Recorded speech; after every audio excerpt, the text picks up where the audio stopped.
성경의 수업을 걷다 오늘은 사무엘하 11장입니다. 어제 공부했던 사무엘하 10장에서 다윗이 암몬과 아람과의 두 번의 전쟁은 전혀 예상하지 않았던 전쟁이었습니다.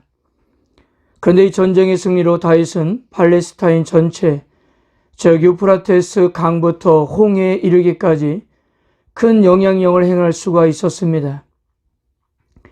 옛적 하나님께서 아브라함에게 약속하신 가나안 땅의 영역을 가시적으로나마 이뤄내는 기념비적인 승리였던 거예요. 이제는 정말 주변 어느 나라도 다윗을 대적할 상대가 없게 되었습니다. 말 그대로 다윗이 가나안 땅의 절대 군주가 되는 순간이었던 것입니다. 이제 남은 것은 상대적으로 병력이 열세인 암몬밖에 없었어요. 그들을 도울 수 있는 아람 족속은 이미 다윗이 제압했기 때문에 굳이 자기가 나가지 않아도 충분했어요. 1절 보세요. 그 해가 돌아와 왕들이 출전할 때가 되매 다윗이 요압과 그에게 있는 그의 부하들과 온 이스라엘의 군대를 보내니 그들이 암몬 자손을 멸하고 랍바를 에워싸고 다윗은 예루살렘에 그대로 있더라. 해가 돌아와서 왕들이 출전할 때라는 말은 우긴 겨울이 지나고 건기가 시작되는 봄이 되었음을 의미합니다.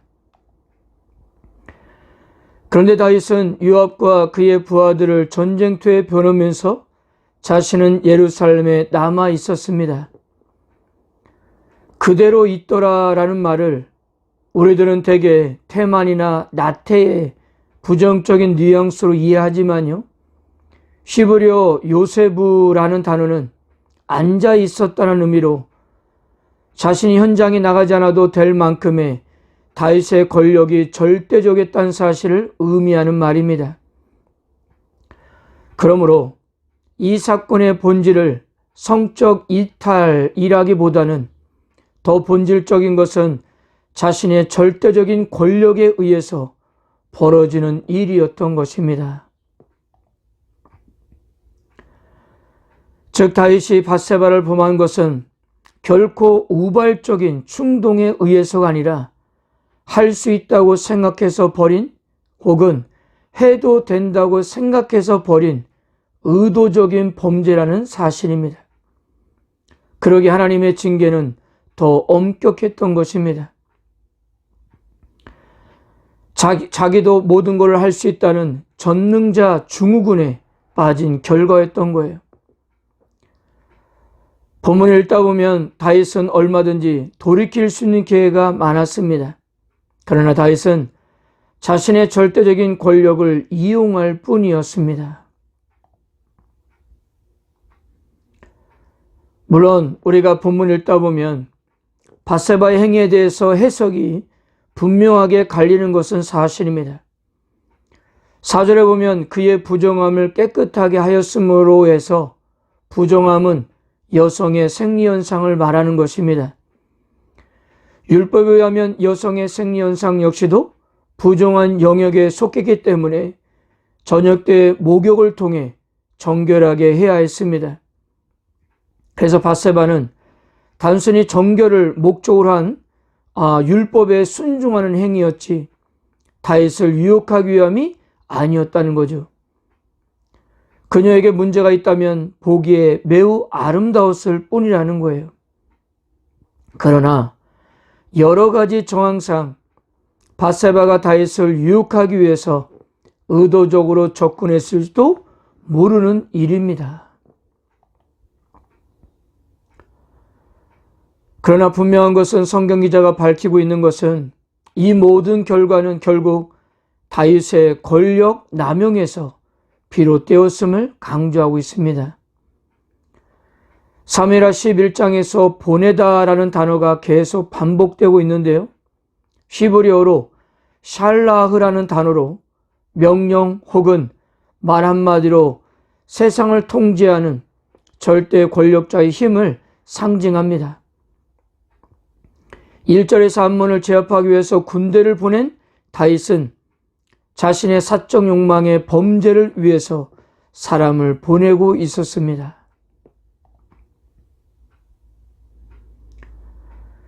왕궁과 멀리 떨어지지 않는 곳에 사는 것으로 보아 그의 여자가 자신의 부하의 여자라는 것을 직감한 다윗은 전령을 보내 그녀가 누구인지를 알아봅니다. 그러니까 단순히 호기심이 아닌 이미 범죄하기로 마음을 먹고 있었다는 거예요. 알아본 결과 그녀는 엘리암의 딸이었습니다. 신하가 먼저 엘리암의 딸이라고 소개한 것은 엘리암의 딸이라는 비중이 더 크기 때문일 거예요. 그래서 찾아보니까 사무엘하 23장을 보면 이 엘리암은 상당한 권력과 용명을 지닌 다윗의 용장이었습니다. 결코 만만히 볼 수 있는 집안이 아니었던 거예요. 그리고 그 여인이 누구의 아내였습니까? 바로 우리아의 아내였어요. 지금 전쟁터에 나가서 하나님과 왕을 위해 목숨을 바치며 싸우고 있는 다윗의 신복 중에 신복이었습니다. 다윗의 용장 30명 목록에 올라갈 정도로 아주 용맹스러운 장군이었어요. 그러니까 여러분, 다윗이 여기까지 이야기를 들었다면 얼마든지 멈춰줄 수가 있어야 했습니다. 용맹스럽게 목숨을 걸고 나가서 싸우는 용장의 아내를 범한다는 것은 아무리 상식적으로 생각해도 있을 수가 없는 일이었기 때문입니다. 그런데 다윗은 주저하지 않았습니다. 오히려 우리아가 없다는 것을 기회로 삼았어요. 4절을 보면 5개의 동사로 이 긴박한 범죄 장면을 묘사하고 있는데요. 다윗은 전령을 보냈다. 그녀를 데려왔다. 그녀가 그에게 왔다. 그는 그녀와 함께 누웠다. 그리고 그녀는 자기 집으로 돌아갔다. 밧세바가 우리아의 아내라는 사실을 듣자마자 다윗이 전령들을 보내어 그녀를 입궁시킨 것은 그녀의 남편이 전쟁터에 나가서 집에 없음을 알고 자신의 범죄 계획을 실행에 옮기기 위함이었던 것입니다. 대부분의 학자들은 다윗이 처음 밧세바를 볼 때 생리 현상으로부터 자신을 정결하게 하기 위해서 목욕하고 있었던 것으로 보고 있지만요. 근데 4절을 시간적인 간격이 있다고 생각하는 사람이 많습니다. 즉, 그날 바로 여인을 불러서 관계를 맺고 보낸 것이 아니라 다윗이 신하를 시켜서 여인을 불렀는데 마침 부정한 기간이었던 거예요. 그래서 다윗은 그 여인의 생리가 끝날 때까지 기다렸다가 범했다고 그렇게 많은 사람들이 보고 있습니다.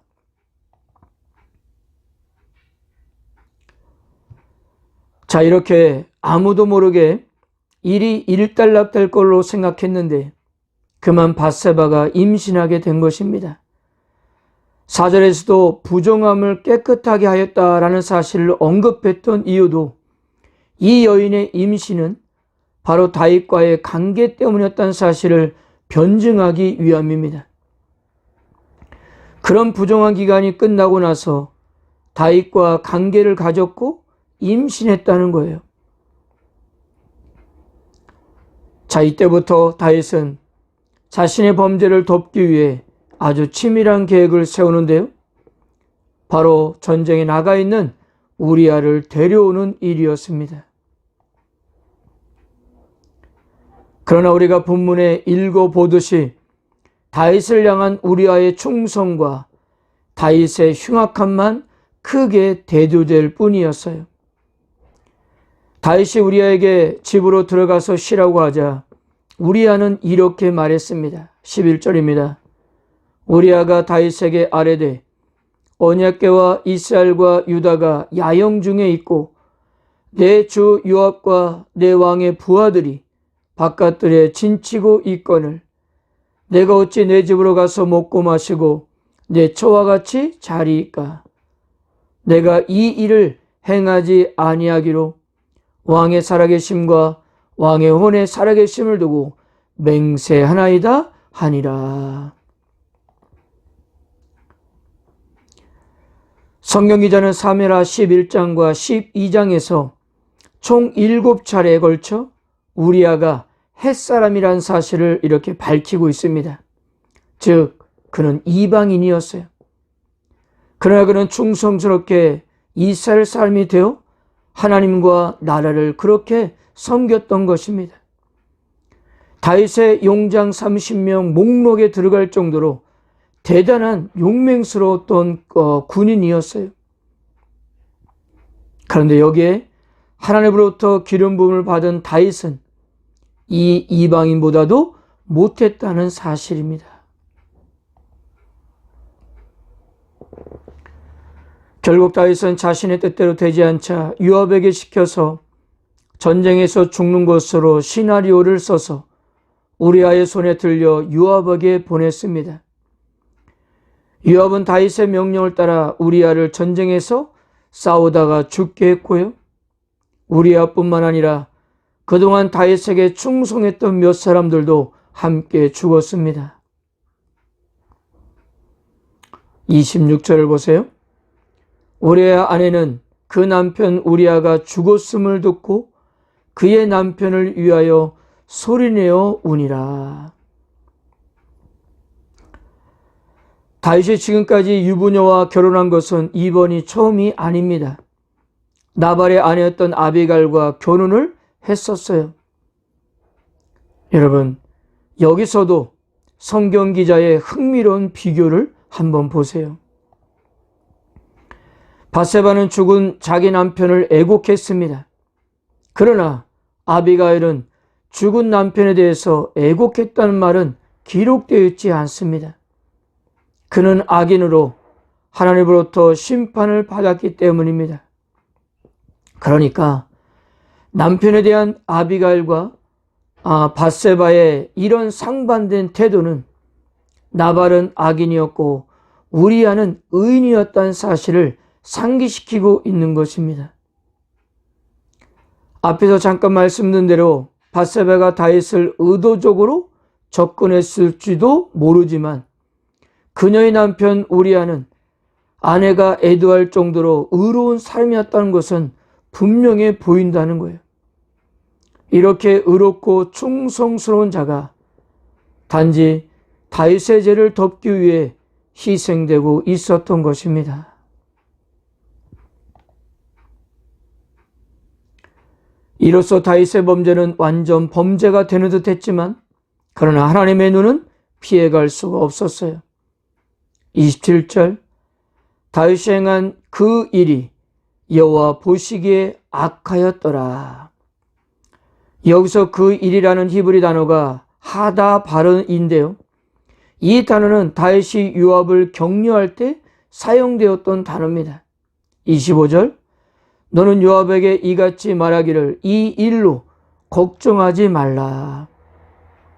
그런데 이 단어를 우리아도 사용했습니다. 11절 내가 너를 내 집으로 가서 먹고 마시고 내 처와 같이 자리까? 내가 이 일을 행하지 아니하기로.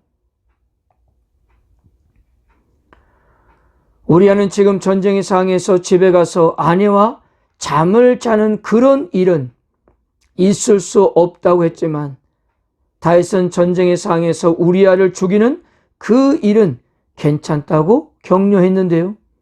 그러나 하나님은 다윗이 행한 그 일을 아주 악한 것으로 여기셨던 것입니다. 사랑하는 성도 여러분, 다윗이 하나님을 믿는 믿음을 가지고 가장 건강하게 살았던 때는 아마도 빈 들판에서 양을 치던 때, 즉 그에게는 돌멩이 몇 개밖에 아무것도 없을 때였습니다. 그런데 다윗은 모든 것을 가졌을 때 그의 신앙은 무너지기 시작했다는 사실입니다. 어떻게 다윗이 이렇게까지 무너질 수 있었을까요? 이것은 하나님 앞에 바로 서 있지 않는다면 어느 누구도 예외일 수 없다는 사실을 우리에게 경고하고 있는 것입니다. 평안할수록, 긴장이 풀릴수록, 여유가 많을수록 여러분들 안에 복병이 기회를 노리고 있음을 기억하시고 기도와 말씀 안에서 늘 깨어있기를 축복합니다. 아무리 작은 죄라도 쉽게 보지 마시고 늘 하나님 앞에 겸허한 자세로 살아가십시오.